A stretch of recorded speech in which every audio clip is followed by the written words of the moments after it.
சுகாதார அமைச்சர் வைத்தியர் நலிந்த ஜெயதிசவினால் வெளியிடப்பட்ட வர்த்தமானி அறிவிப்பின்படி 2025 ஜனவரி 1 முதல் 12 வயதிற்குட்பட்ட சிறுவர்களை உணவுப் பொருட்களின் விளம்பரங்களில் பயன்படுத்துவதற்கு தடை விதிக்கப்பட்டுள்ளது.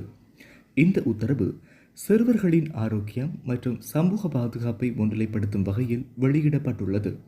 இது குறித்து கடந்த 6 நடைபெற்ற நாடாளுமன்ற அமர்வில் சுகாதார பிரதி அமைச்சர் வைத்தியர் ஹசங்க விஜயமுனி அறிவித்திருந்தமை குறிப்பிடத்தக்கது.